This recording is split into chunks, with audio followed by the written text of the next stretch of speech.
Hey, I was cruising by my subscriptions channel, and I saw this video, your video, regarding this analogy. And you know I'm a sucker for discussions on uses of language. Um, One thing in this that I think is important to note is that there are differing kinds of analogy. There is, say the qualitative analogy, kind of an analogy as interpretative device, wherein we are putting things that we know are different, side by side, and saying that there is an analogy here, in order to kind of bring to light some hidden attribute.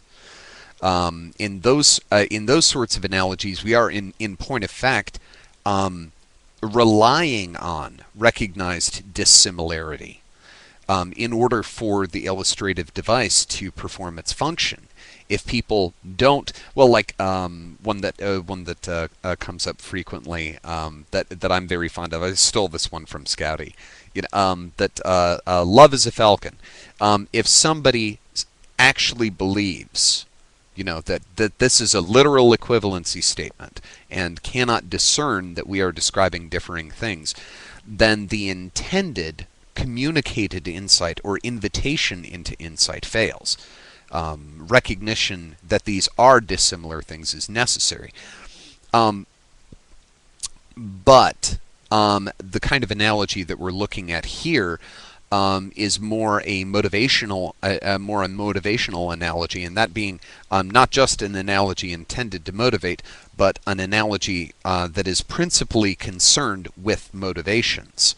It is on its face tempting to compare the sets of circumstances and say, well, on the one hand, we have this proposed hypothetical of vegetarians trying to outlaw the sale or purchase of meat. On the other hand, we have this religious participation in legislature, and saying, okay, so here we have these agents causing these things to, or trying to cause these things to come about, and we're comparing the agents and we're comparing their intended results, and that's what the analogy is between.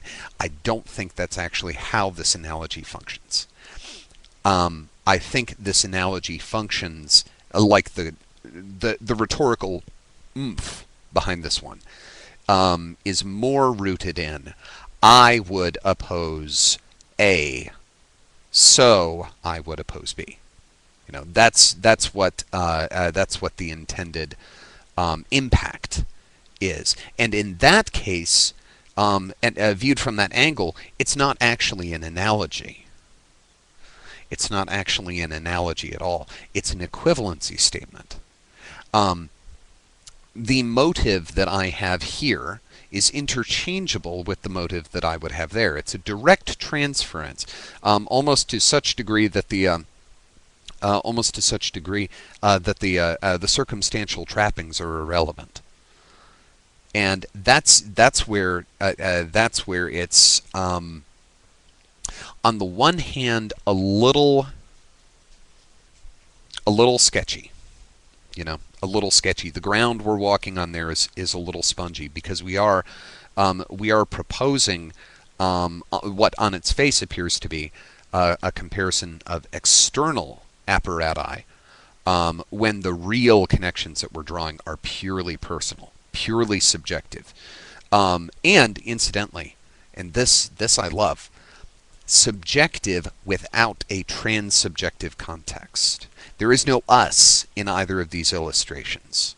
For that matter, the only person, the only agent in either scenario is the speaker themselves. You see, I mean, the vegetarians trying to, or the fundamentalists trying to, are merely environmental factors.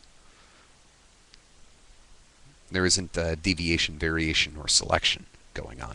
So, they're literally part of the landscape in which these motivations occur. So that's where I'd be a little where I am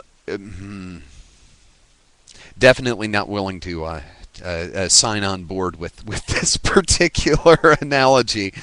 But also, I think just the way that this kind of analogy plays out is worth looking at in its own right. But again, big shocker that I would be as fixated on how we are saying things as I am on what we're actually saying. I know, we're all surprised I went there.